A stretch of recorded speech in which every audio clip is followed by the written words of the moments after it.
नमस्कार प्रिय दर्शकों, एक बार फिर आपका स्वागत है। प्रिय दर्शकों, आज फिर एक नई कहानी, एक नया वीडियो लेकर के हम हाजिर हुए हैं। बूढ़े गिद्ध ने बताया कि जीवन में इन 4 लोगों पर कभी भरोसा मत करना, क्योंकि ये 4 लोग दूसरे की स्त्री और धन को देखकर नीयत खराब कर लेते हैं। प्रिय दर्शकों, हम कहानी शुरू करें और आप इस वीडियो में खो जाए। इससे पहले अगर आप हमारे चैनल पर पहली बार आए हैं तो चैनल को सब्सक्राइब करें, बेल आइकॉन को ऑन करें, अच्छे अच्छे कमेंट किया करें ताकि हर आने वाले वीडियो का नोटिफिकेशन सबसे पहले आपको मिल सके, आप उसका फायदा उठा सके। चलिए शुरू करते हैं आज की यह प्यारी सी कहानी, यह प्यारा सा वीडियो। प्रिय दर्शकों, एक गांव में एक रामू नाम का किसान रहता था और उस किसान के 4 पुत्र थे। चारों पुत्र रामू के धीरे धीरे बड़े हो रहे थे। प्रिय दर्शकों, रामू के 3 बेटे तो काफी बुद्धिमान थे, लेकिन उसका जो छोटा बेटा था वह कुछ कम बुद्धि वाला था। लेकिन उसमें एक विशेषता थी कि वह जितना ही कम बुद्धि वाला था उतना ही उसका शरीर बलशाली था, तगड़ा और तंदुरुस्त था। उस किसान रामू के दिमाग में एक विचार आया कि मेरे तीनों बेटे तो काफी बुद्धिमान हैं, वह अपना जीवन किसी न किसी तरह से काट लेंगे, लेकिन मेरा छोटा पुत्र कम बुद्धि वाला है, इसकी जीविका के लिए मुझे बड़ी चिंता हो रही है। फिर काफी सोच विचार के बाद वह इस नतीजे पर पहुंचा कि क्यों ना मैं अपने इस छोटे पुत्र को पहलवानी सिखा दूं। वैसे भी इसका शरीर देखने में पहलवानों जैसा है। अब तो उस किसान रामू ने अपने छोटे पुत्र को पहलवानी करवाना शुरू कर दिया। उसे बहुत अच्छी अच्छी पहलवानों की खुराक मिलती थी। अब तो किसान का छोटा पुत्र बहुत जल्दी ही बड़ा ताकतवर हो गया। प्रतिदिन कसरत करता था, दौड़ लगाता और पहलवानी के जो गुण थे उन्हें सीखता रहता था। वह हर दिन नए नए दांव पेंच सीखता था। इस प्रकार धीरे धीरे समय निकलता गया। किसान रामू ने अपने बड़े तीनों पुत्रों का विवाह कर दिया। जब किसान के पुत्रों का विवाह हो गया तो 3 पुत्रों की जो स्त्रियां थीं वो भी किसान के छोटे बेटे से दिन रात जलने लगी।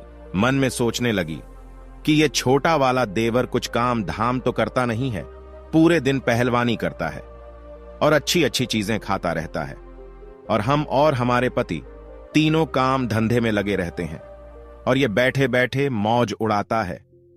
यही सोचकर रामू तीनों बहुओं ने अलग होने के लिए विवाद खड़ा कर दिया।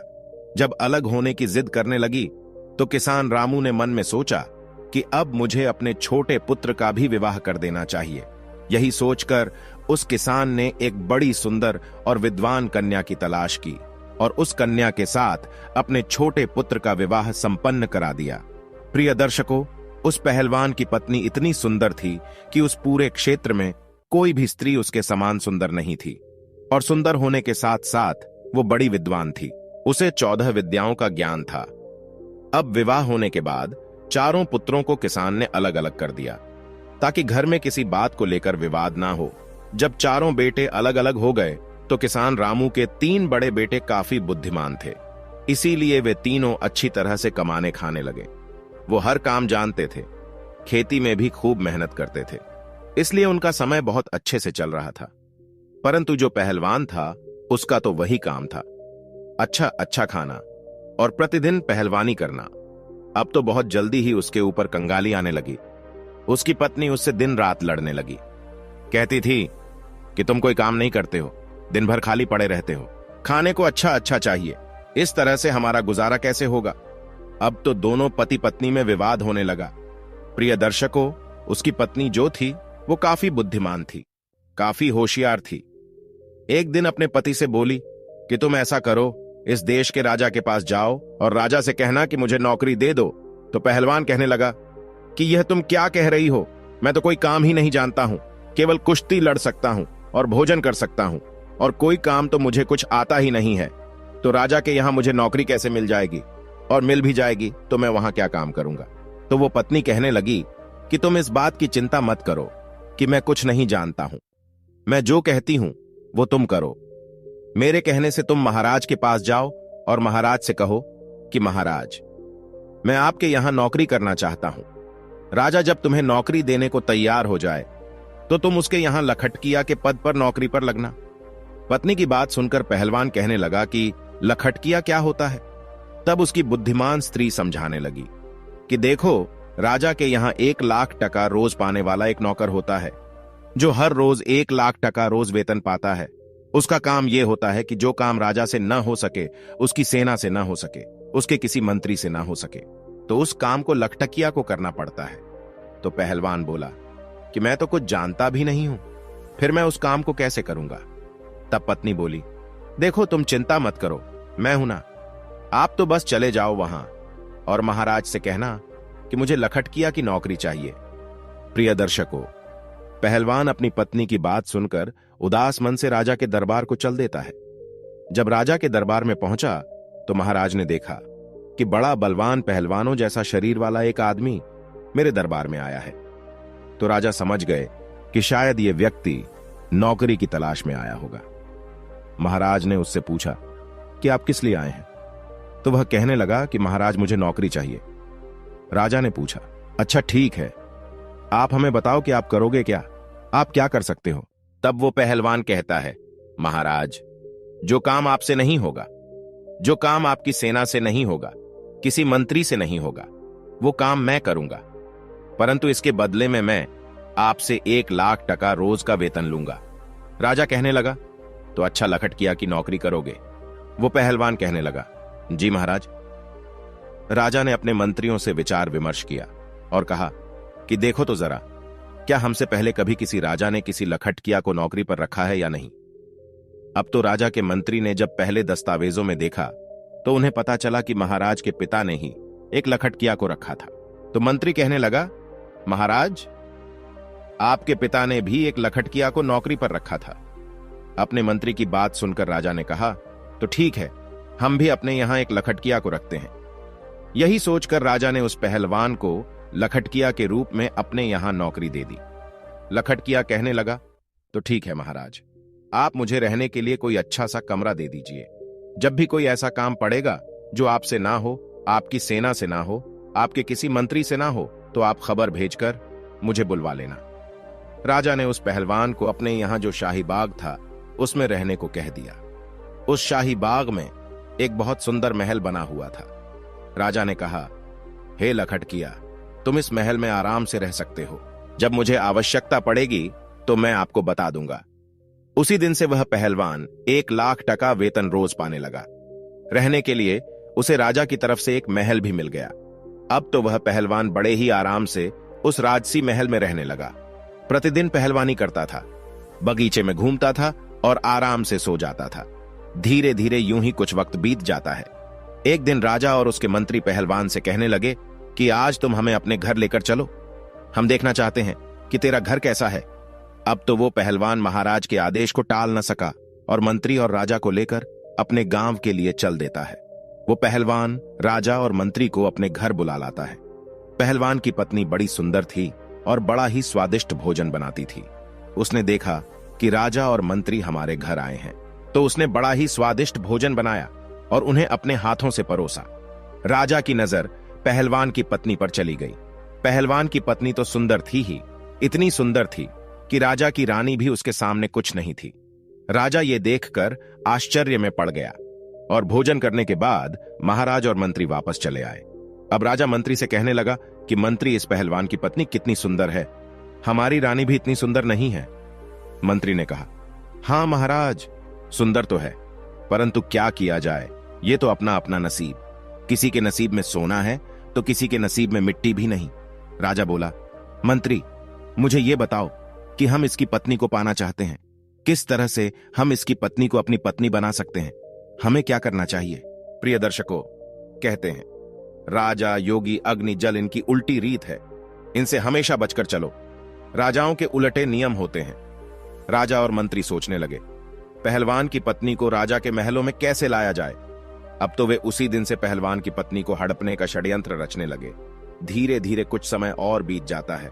इधर महाराज की जो मां राजमाता, वह बीमार पड़ जाती है। जब राजमाता बीमार पड़ गई तो महाराज ने बड़े बड़े वैद्य को उन्हें दिखाया, परंतु किसी भी वैद्य का उपचार उन्हें ठीक नहीं कर पाया। राजमाता के पेट दर्द होता था, उनके बदन दर्द की बीमारी बढ़ती चली गई। कोई भी वैद्य हकीम उनका इलाज नहीं कर सका। एक दिन एक वैद्य जी आए। मंत्री ने मन में विचार किया कि मुझे कुछ षड्यंत्र रचना चाहिए। वैद्य को देखकर मंत्री कहने लगा, वैद्य जी, हमारे महाराज की मां राजमाता बीमार है, क्या आप उनका इलाज कर सकते हैं? वैद्य ने कहा, हाँ, हम अवश्य उनका इलाज कर देंगे। मंत्री ने कहा, देखो जी, आपको इलाज मेरे अनुसार करना होगा। मंत्री ने कहा, मैं आपको 50 स्वर्ण मुद्राएं दूंगा। आप जब उनका इलाज करो तो इलाज के लिए तुम उनसे ऐसी वस्तु मंगवाना जो कहीं भी उपलब्ध ना हो। वैद्य को जब 50 स्वर्ण मुद्राएं पकड़ा दिए तो वैद्य लालच में आ गया। वैद्य कहने लगा, चलो मंत्री जी, मैं ऐसा ही करूंगा। अब तो मंत्री वैद्य को लेकर राज दरबार में आता है और राजा से कहता है, महाराज, ये वैद्य जी बड़े ही माने हुए हैं। इन्हें मैं काशीपुरी से बुलाकर लाया हूं। ये वैद्य जी राजमाता का इलाज करना चाहते हैं। महाराज बोले, तब तो बड़ी ही प्रसन्नता की बात है। राजा फौरन उस वैद्य को साथ लेकर के राजपुरोहित, सेनापति और मंत्री को साथ लेकर अपनी राजमाता के पास जाता है। राजमाता का इलाज करने में वहां पहले से कई वैद्य लगे हुए थे। वैद्य जी ने राजमाता की नब्ज देखी और नब्ज देखकर राजा से कहा, हे महाराज, इनका इलाज होना अब संभव नहीं है। राजा एकदम घबरा गया, कहने लगा, क्यों वैद्य जी, क्या बात है?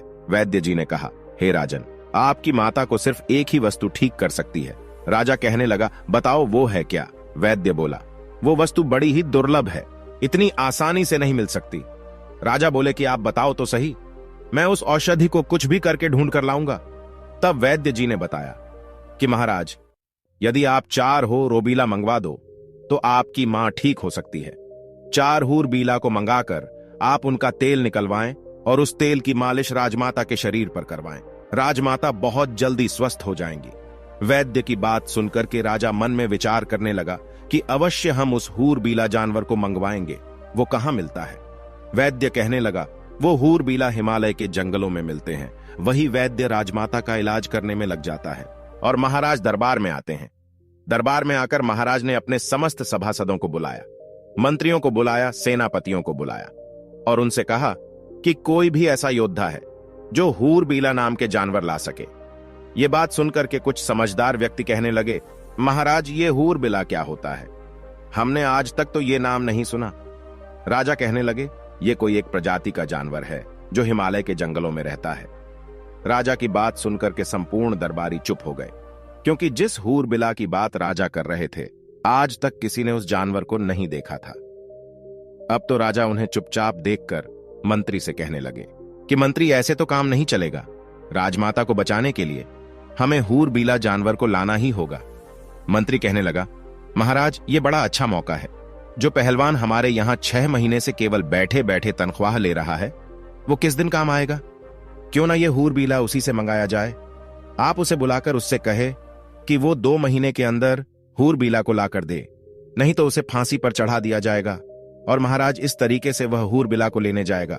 अगर वो ले आता है तब तो ठीक है, राजमाता बच जाएगी। अगर वह मर जाता है तो और भी अच्छी बात है, उसकी पत्नी फिर आपके लिए रह जाएगी। आप उसे राजमहल में ले आना।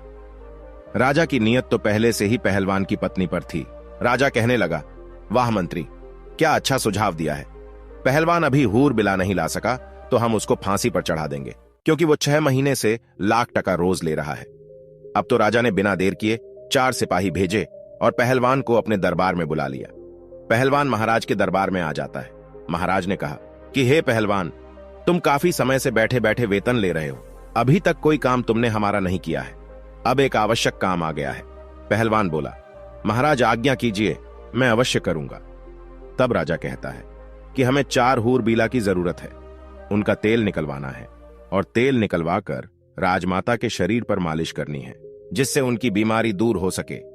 राजा की बात सुनकर पहलवान सोच में पड़ गया। कहने लगा, महाराज, मुझे कुछ समझ में नहीं आया, ये हूर बिला क्या होता है? राजा ने कहा, हम भी नहीं जानते, लेकिन तुम्हें लाना है। काफी सोच विचार के बाद पहलवान कहने लगा, महाराज, आप मुझे कुछ समय दीजिए। राजा बोले कि इसके लिए मैं आपको 1 महीने का समय देता हूं। यदि आप 1 महीने में हूर बीला को नहीं ला पाए तो आपको फांसी पर चढ़ा दिया जाएगा। पहलवान महाराज की बात सुनकर घबरा जाता है और अपने बगीचे में आता है। मंद बुद्धि का तो वह था ही। मन में विचार करने लगा कि चलो देख लूंगा, अगर कहीं मिलेगा तो हमारे पास 2 महीने का समय है। इस प्रकार 4 दिन का समय तो वह वहीं पर निकाल देता है। अब इधर राजा और मंत्री और सेनापति मन में विचार करने लगे कि लगता है वो अभी तक हूर बिला को लेने नहीं गया है। 4 दिन से आराम से बाग में सो रहा है। आप उसके पास जाइए और उससे कहिए कि वह जल्दी से जल्दी हूर बिला को लेकर आए, वरना हम उसे फांसी पर चढ़ा देंगे। ये बात सुनकर के राजा कहने लगे, ठीक है, मैं जाता हूं और देखता हूं कि वो अभी तक क्यों नहीं गया है। ऐसा विचार करके राजा उस पहलवान के घर पर जाते हैं। पहलवान ने ये बात अपनी पत्नी को कभी नहीं बताई थी। पहलवान की पत्नी बड़ी विद्वान थी। उसने एक 100 हाथ गहरा कुआं अपने आंगन में खुदवा रखा था और कुएं के ऊपर उसने एक खाट बिछा रखी थी। उस चारपाई को उसने कच्चे सूत से बनवाया था। उसके ऊपर एक बहुत सुंदर मखमली बिस्तर लगा दिया था। इधर जब राजा ने दरवाजा खटखटाया और आवाज लगाई तो पहलवान की पत्नी ने आकर दरवाजा खोला और द्वार पर राजा को देखकर कहने लगी, महाराज आप। तो उस पहलवान की पत्नी ने राजा का बड़ा स्वागत किया और कहने लगी कि महाराज आप यहीं बाहर बिराजो, मैं आपके लिए भोजन लेकर के आती हूं। मेरे पति इस समय घर पर नहीं है। राजा कहने लगा, अरे नहीं नहीं, मैं बाहर क्या करूंगा, मैं तो आपके साथ अंदर चलता हूं। अब तो राजा पहलवान के बारे में उसकी पत्नी से गलत बातें करने लगा। कहने लगा, हे सुंदरी, लगता है पहलवान आपको अच्छे से नहीं रखता है। अरे वो आपको क्या अच्छे से रखेगा, वो तो खुद दूसरे की नौकरी करता है। अगर तुम हमारे महलों की रानी होती तो जिंदगी कितनी खूबसूरत होती। राजा के मुख से जब इस तरह की मीठी मीठी बातें पहलवान की पत्नी ने सुनी तो वह समझ गई कि लगता है राजा की नीयत खराब है, इसलिए अब इनको सबक सिखाना चाहिए। पहलवान की पत्नी ने राजा से कहा कि आओ महाराज, अंदर आइए, आप ठीक कह रहे हैं, पहलवान किसी भी तरह से मेरे योग्य नहीं है। अब मैं ही उसको छोड़ दूंगी और आज से मैं तुम्हारे साथ रहूंगी। उसने और भी दिमाग से काम लिया। अब तो राजा उसकी बातों में आ गया और उसके साथ अंदर चला जाता है। उसके महल में पहलवान की पत्नी ने क्या किया, जो उसने कच्चे सूत का पलंग बनाकर कुएं के ऊपर बिछा रखा था, उसके ऊपर मखमल की चद्दर बिछा दी थी। उसने राजा से कहा कि आप इस चारपाई पर बैठिए, मैं आपकी सेवा करती हूं। जैसे ही राजा उस चारपाई पर बैठता है तो कच्चे धागे से बना हुआ वो पलंग टूटकर उसी कुएं में गिर जाता है। राजा उस कुएं में गिर जाता है। महाराज सोचने लगे कि ये क्या हुआ, अब तो मैं फंस गया। इधर महाराज नीचे गिर जाते हैं और उधर पहलवान बड़े आराम से समय पास कर रहा था। जब सुबह हुई तो पहलवान की पत्नी ने अपने अपने देवर जेठ के पुत्रों को बुलाया। उनके कई पुत्र थे। उन्हें बुलाया और उनसे कहा कि मैं आपको 2 स्वर्ण मुद्राएं दूंगी, इसमें एक व्यक्ति है, उसे बाहर निकालो। उसके पुत्रों ने उस राजा को बाहर निकाला और आदेश दिया कि इसको बांधकर इसके ऊपर 50 कोड़े लगाए जाएं। अब तो पहलवान की पत्नी के आदेश पर राजा को 50 कोड़े लगाए गए और कहा कि इसको वापस इसी कुआं में डाल दीजिए। उन पुत्रों ने वापस उसको कुएं में डाल दिया। पहलवान की पत्नी ने कहा कि एक मटके में पानी और 2 रोटी इस कुएं में नीचे रख दो। रस्सी की सहायता से रोटी और पानी भी कुएं में पहुंचा दिया। अब तो रोजाना राजा के साथ वैसा ही व्यवहार किया जाता था। उधर राजा मन में विचार करने लगा कि अब तो मैं बहुत बुरा फंस गया हूं। अब तो उसके भतीजे रोज उसको कुएं से निकालते और 50 कोड़े मारकर फिर से कुएं में डाल देते थे। राजा को पिटते पिटते 3 से 4 दिन हो गए। राजा जब अपने दरबार में नहीं पहुंचा, अपने घर नहीं पहुंचा, तो मंत्री विचार करने लगा कि महाराज को क्या हुआ। महाराज काफी दिन से पहलवान की पत्नी के पास गए थे, न जाने क्या कर रहे हैं, मुझे भी चलकर देखना चाहिए। ऐसा विचार करके मंत्री भी चल देता है और जब काफी अंधेरा हो जाता है तो मंत्री उस पहलवान की पत्नी के महल के द्वार पर पहुंच जाता है। आवाज लगाई तो पहलवान की पत्नी बाहर आती है। बाहर आकर देखा तो राजा के मंत्री थे। मंत्री कहने लगा कि देखो, मैं राजा का मंत्री हूं और आपसे मिलने आया हूं। पहलवान की पत्नी बोली, आप क्यों आए हैं? पहलवान की पत्नी के ऊपर मंत्री की भी नीयत खराब थी। मंत्री कहने लगा कि मैं इसलिए आया हूं, देखो पहलवान तो अब मर ही जाएगा, वह जीवित नहीं रहेगा क्योंकि वह हिमालय के जंगलों में गया है और तुम कहां अकेली यहां रहोगी, इसलिए तुम मेरे साथ चलो, मैं आपको महाराज के महलों में लेकर के चलूंगा। पहलवान की पत्नी ने जब मंत्री की बात सुनी तो वह उसके दिमाग को भी समझ गई। उसने फिर से दिमाग से काम लिया और कहने लगी, आप मेरे साथ आइए। इस प्रकार पहलवान की पत्नी मंत्री को बुलाकर अंदर ले गई और उसी खाट पर, जिस पर कच्चा सूत लगा हुआ था, उस खाट पर मंत्री को बैठा दिया। मंत्री जैसे ही खाट पर बैठा तो एकदम से कुएं के अंदर गिर पड़ा और राजा के ऊपर जाकर गिरा। राजा देखकर कहने लगा कि मंत्री जी तुम यहां कैसे? मंत्री ने कहा, महाराज आप यहां कैसे? जवाब दिया, मैं पहलवान की पत्नी की खातिर खुशामद में हूं, अब तू भी आ गया है तो और भी अच्छा हुआ। इधर जब सुबह हुई तो पहलवान की पत्नी ने अपने जेठ के पुत्र थे, अपने कुटुंब के जो पुत्र थे, उन्हें बुलवाया। उनका रोजाना का नियम बन गया था। वो आए और उन्होंने एक रस्सी डाल दी और उन्होंने बोला, नंबर 1। तो राजा कहने लगा, मेरा नंबर आया है, पहले मैं ऊपर जाऊंगा। इस प्रकार वह राजा को रस्सी पकड़वाकर ऊपर चढ़ा लेते हैं और उसे खंबे से बांध देते हैं। फिर दूसरा रस्सा डाला, उसको बोल, नंबर 2। तो मंत्री भी ऊपर आ गया, उसको भी खंबे से बांध दिया। फिर उनको 50-50 कोड़े लगाए, फिर से उसी कुएं में डाल दिया गया और कहा कि इनको 1 मटका पानी और 4 रोटी नीचे पहुंचा दो। रस्सी की सहायता से रोटी और पानी कुएं में नीचे पहुंचा दिया। अब तो राजा और मंत्री के साथ प्रतिदिन 50-50 कोड़े बरसने लगे। उनको रोजाना कोड़ों की मार पड़ने लगी। राजा और मंत्री दोनों के शरीर से चमड़ी उतर गई थी। इसी तरह से 10 दिन निकल जाते हैं। इधर राजा के सेनापति ने विचार किया कि राजा को ढूंढने के लिए मंत्री गया था, वह भी लौटकर अभी तक नहीं आया। मुझे भी चलकर देखना चाहिए कि उनके साथ आखिर क्या हुआ है। वो तो पहलवान की पत्नी के पास ही तो नहीं रुक गए, न जाने क्या कर रहे हैं। ये विचार करके सेनापति भी चल देता है। सेनापति जब शाम होने पर पहलवान के घर जाता है। इधर पहलवान की पत्नी ने आकर दरवाजा खोला। बाहर देखा तो सेनापति खड़ा था। पूछने लगी, आप कौन हैं? तो सेनापति कहने लगा कि हम महाराज के सेनापति हैं और तुम्हारे पास आज की रात्रि बिताना चाहते हैं। क्योंकि पहलवान की पत्नी बहुत सुंदर थी, जो एक बार उसे देख लेता था तो उस पर मोहित हो जाता था। सेनापति भी पहलवान की पत्नी पर मोहित हो गया। सेनापति की मंशा को वह अच्छी तरह समझ गई कि यह षड्यंत्रकारी है और मेरे पास आया है। पहलवान की पत्नी कहने लगी, हाँ हाँ, आइए ना, आपका भी मेरे घर में स्वागत है। सेनापति भी उसकी बातों में फंस गया। सेनापति ने सोचा कि अब तो यह मेरी पत्नी होकर रहेगी, लेकिन पहलवान की पत्नी बड़ी विद्वान थी। उसने उस सेनापति को भी उसी खाट पर बैठने को कहा और जैसे ही वह कच्चे सूत की खाट पर बैठा तो वह भी नीचे कुएं में गिर गया। उसमें राजा और मंत्री तो पहले से ही पड़े हुए थे। जब राजा ने और मंत्री ने सेनापति को देखा तो कहने लगे, सेनापति तुम? सेनापति बोला, जी महाराज, अरे आप भी इसी में हैं, मैं आपको ही तो ढूंढने आया था। राजा बोला, तुमने ढूंढ लिया हमें, अब सुबह देखना क्या होता है। सेनापति बोला, क्या होगा? मंत्री बोले, सुबह देखना, अभी चुपचाप सो जाओ। जब सुबह हुई तो पहलवान की पत्नी ने अपने देवर जेठ पुत्रों को बुलाया। वो सब लोग आए और उन्होंने आकर रस्सा नंबर 1 डाल दिया। उसे पकड़कर राजा ऊपर आ गया। राजा को रोज की तरह खंभे से बांध दिया। फिर दूसरा रस्सा डाला, मंत्री भी उसे पकड़कर ऊपर आ गया। इसी तरह से तीसरा रस्सा भी डालकर सेनापति को भी ऊपर निकाल दिया।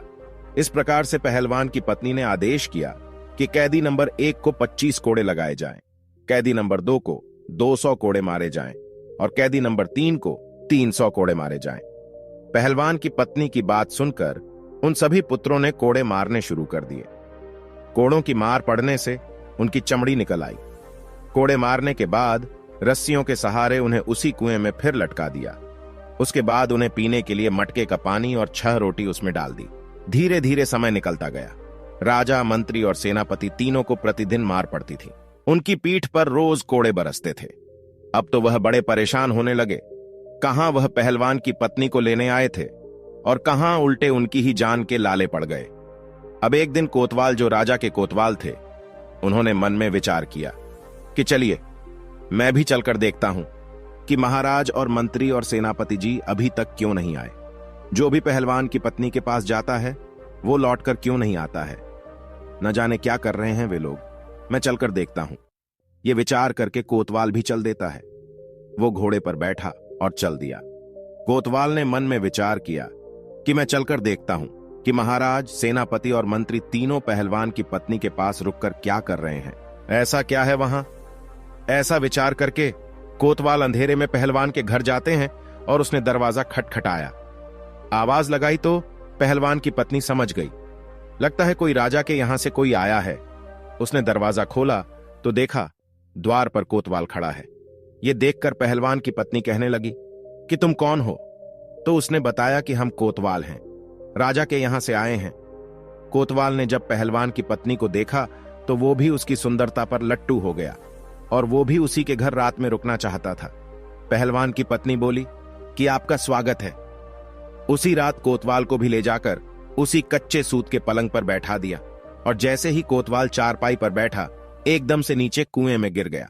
राजा, मंत्री, सेनापति पहले से ही उसमें नीचे थे। ये देखकर राजा कहने लगा, कोतवाल जी, आप भी यहां आ गए। कोतवाल ने पूछा, राजा साहब, आप यहां क्या कर रहे हैं? राजा ने कहा, सुबह देखना यहां क्या होता है। कोतवाल कहने लगा, महाराज क्या होगा? राजा ने कहा, सुबह देखना, अब आप आराम से रात्रि में विश्राम करो। इधर सुबह हुई तो पत्नी ने अपने देवर और जेठ के पुत्रों को बुलाया और 4 रस्सी उस कुएं में डलवाई। एक एक करके राजा, सेनापति, मंत्री सभी को बाहर निकाला और फिर सभी को 50-50 कोड़े मारे गए। इसके बाद चारों को फिर नीचे उतार दिया और उनको एक मटका पानी और 8 रोटियां खाने को डाल दी। अब तो पहलवान की पत्नी का नियम बन गया, अपने देवर जेठ के पुत्रों को बुलाती, उन्हें बाहर निकलवाती और उनको 50-50 कोड़े लगवाती। उसी कुएं में फिर से उन्हें नीचे डाल देती। अब तो वे चारों उस कुएं में पड़े पड़े बीमार पड़ने लगे। अब तो राजा मन में विचार करने लगा कि यहां से कैसे छूटा जाए।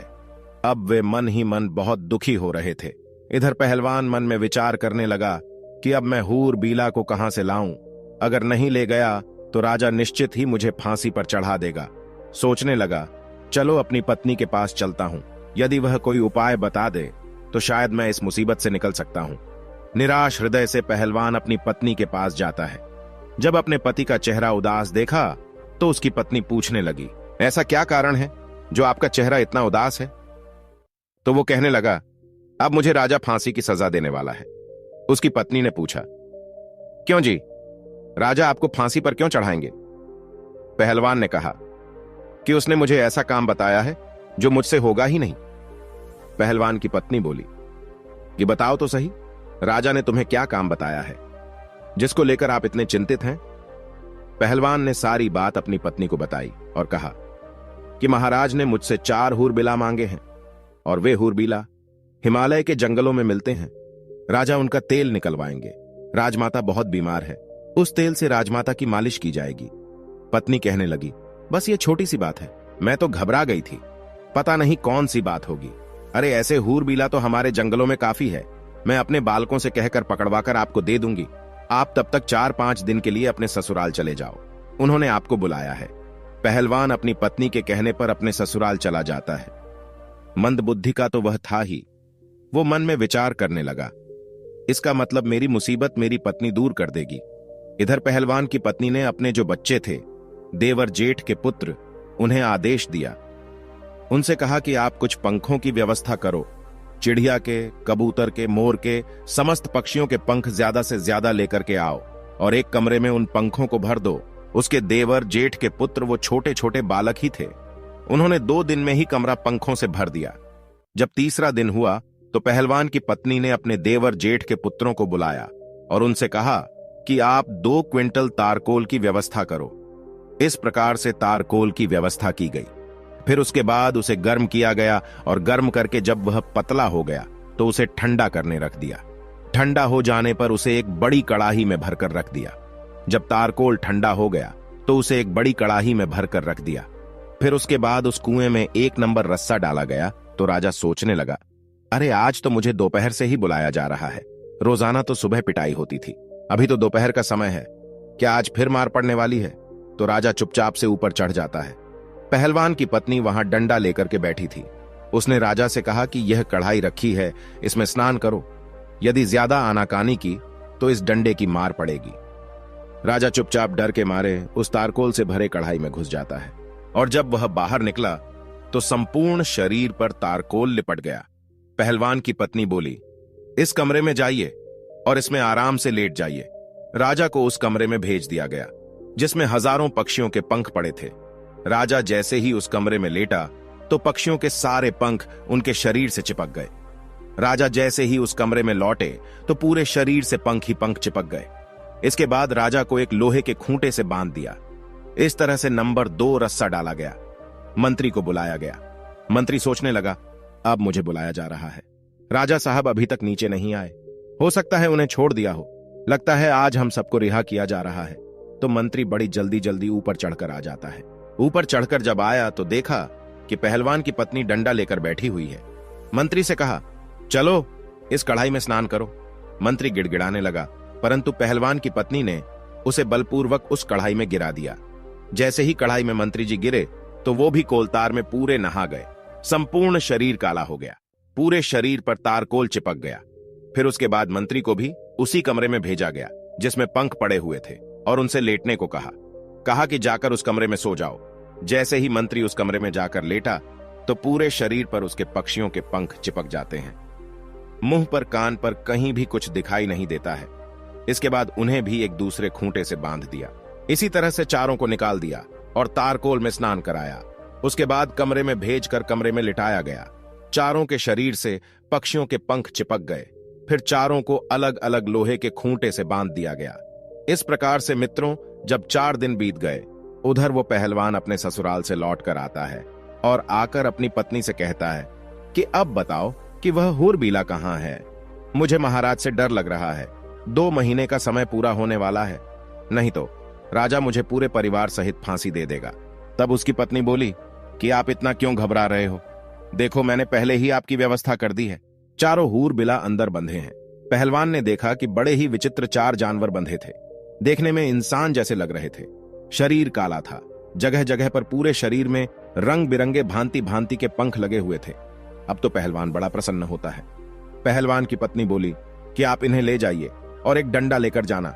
यदि इनमें से कोई भी रास्ते में उत्पात करता है तो उसे डंडे से पिटाई कर देना। ये बड़े सीधे हैं, चुपचाप चले जाएंगे। पहलवान प्रसन्न मुद्रा में चारों को पकड़कर उन्हें लेकर चल देता है और अपने हाथ में एक बड़ा सा डंडा लेकर उनके पीछे पीछे चलता है। इधर मंत्री और राजा विचार करने लगे कि यदि हम इससे भागने की कोशिश करेंगे तो यह बड़ा पहलवान है, हमें उठा उठाकर पटक देगा और हमें मार भी सकता है। इसलिए चुपचाप इसके साथ चलने में ही भलाई है। जब वह पैदल उन्हें लेकर के आया तो अपने बगीचे में आ गया। शाम का वक्त था। मन में विचार करने लगा कि इन्हें सुबह महाराज के दरबार में पेश करूंगा। अब मैं आराम से सो जाता हूं। उन चारों को एक कोठरी में बंद कर देता है और एक कमरे में बंद कर दिया। अब राजा, मंत्री, कोतवाल और सेनापति विचार करने लगे, यदि सुबह पहलवान ने हमें दरबार में पेश किया तो फिर रानी हमारा तेल निकलवा लेगी, क्योंकि उन्हें भी शीघ्रता है राजमाता को ठीक कराने की। राजपुरोहित कल ही हमारा तेल निकलवा देंगे, अर्थात अब हमारी मृत्यु निश्चित है। इसलिए कोई उपाय कीजिए। यदि तेल भी नहीं निकलवाया तो संपूर्ण शहर में हमारी हंसी हो जाएगी। तो राजा कहने लगे कि इस कमरे से गुप्त सुरंग हमारी रानी के महल तक जाती है। आप ऐसा कीजिए, इस पत्थर को उठाइए और मुझे उस सुरंग में उतार दीजिए। उन चारों ने जोर लगाकर पत्थर उठाया और राजा को सुरंग से नीचे उतार दिया। राजा सुरंग के माध्यम से अपने महलों में पहुंच जाते हैं। राजा ने महल में जाकर के आवाज लगाई और महल में से जब रानी ने निकलकर देखा तो राजा को देखकर वह एकदम से घबरा गई, क्योंकि राजा का तो विचित्र रूप था। उनके शरीर पर पंख ही पंख लगे हुए थे। ऐसा जानवर या आदमी उसने आज तक नहीं देखा था। रानी चीख पड़ी। रानी की आवाज सुनकर नौकर चाकर, दास दासियां और कुछ सैनिक वहां इकट्ठे हो जाते हैं। सबने मिलकर महाराज की बहुत पिटाई की। कहने लगे, मारो, न जाने कौन सा जानवर आ गया है। राजा चिल्ला चिल्ला कर कह रहे थे कि मुझे मारो मत, मैं राजा हूं। लेकिन वहां राजा की कोई नहीं सुन रहा था। काफी पीटने के बाद राजा की आवाज रानी पहचान लेती है। तब रानी ने पूछा, यदि आप राजा हैं तो फिर ये क्या हुआ? ये आपने क्या हुलिया बना रखा है? राजा बोला, पहले शांत हो जाओ और चुपचाप मुझे कमरे में ले चलो और थोड़े से मिट्टी के तेल की व्यवस्था करो। मुझे जल्दी जल्दी उस मिट्टी के तेल में स्नान कराओ। रानी ने अपने नौकर से कहकर मिट्टी का तेल मंगवाया और राजा को उस मिट्टी के तेल में स्नान कराया, जिससे राजा के शरीर का जो कोलतार था वह छूट गया। और फिर राजा को स्नान कराया तो राजा का पूरा शरीर लाल पड़ गया था। पूरे शरीर पर कोड़े की चोट के निशान बने हुए थे। अब तो राजा रात्रि को आराम से अपने महल में सो जाता है और सुबह कपड़े पहनकर अपने दरबार में जाकर बैठ जाता है। इधर जब सवेरा होता है उधर पहलवान जागता है और उसने जाग करके वह कमरा खोला तो उसने देखा कि उसमें से एक गायब था। 3 ही हूरबीला बचे थे। अब तो वो डंडा लेकर उन तीनों को मारने लगा। पूछने लगा, बताओ एक कहां है? तीनों कहने लगे, देखो भाई, हमें मारो मत, हम आपको सब कुछ बता देंगे। पहलवान कहने लगा, नहीं नहीं, हमें जल्दी बताओ। राजा अगर पूछेगा कि चौथा कहां है तो वह हमें फांसी लगा देगा। वो तीनों कहने लगे, देखो, जब राजा तुमसे यह कहे कि चौथा कहां है तो तुम ये कह देना कि हमें सब पता है। हम तुम्हारी पोल खोल देंगे, तब राजा समझ जाएगा और वह तुमसे कुछ नहीं कहेगा। ये सुनकर पहलवान प्रसन्न होता हुआ उन तीनों को लेकर राजा के दरबार में उपस्थित होता है। संपूर्ण दरबार उन्हें देखकर अचंभित हो जाती है। पूरा दरबार हंसने लगा, सोचने लगा कि यह तो बड़े विचित्र जानवर हैं, ऐसे जानवर तो हमने पहले कभी नहीं देखे। राजा को पहलवान ने उन तीनों हूरबीला को सौंप दिया। तीनों को देखकर राजा कहने लगा, अरे पहलवान, मैंने तो तुझसे 4 हूरबीला मांगे थे, ये तो 3 है, एक कहां है?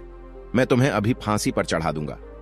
पहलवान कहने लगा, महाराज ज्यादा बोलोगे तो मैं तुम्हारी सारी पोल खोल दूंगा और मैं सबको बता दूंगा। पहलवान की यह बात सुनकर राजा समझ जाता है, लगता है इसको सब पता है। अगर इसने मेरी पोल खोल दी तो मैं मुंह दिखाने के लायक नहीं रहूंगा। प्रिय दर्शकों, राजा ने चुपचाप उन तीनों को ले लिया और चुपके से उन्हें उनके घर भेज दिया और कहा कि जल्दी जल्दी स्नान करके साफ स्वच्छ हो जाओ। वे तीनों अपने अपने घर गए और मिट्टी के तेल में स्नान करके साफ होते हैं। उसके बाद राजसी वस्त्र पहनकर अपने रूप में आते हैं और आपस में विचार करने लगे, भाई अगर हम पहलवान की पत्नी को पाने की इच्छा ना करते तो शायद हमारे साथ ऐसा नहीं हुआ होता। अब ये बात हम किसी को नहीं बता सकते।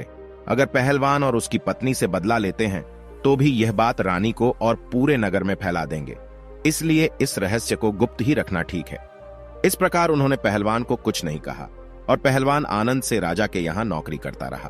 प्रिय दर्शकों, इस कहानी का उद्देश्य यह है कि दूसरे की स्त्री दूसरे के धन के पीछे मत भागो। अगर भागोगे तो इसी तरह कायल होना पड़ेगा। कहते हैं ये 4 लोग हमेशा दूसरे की स्त्री एवं धन को देखकर नीयत खराब करते हैं, इसलिए इन्हें कभी अपने घर बुलाकर मत लाना।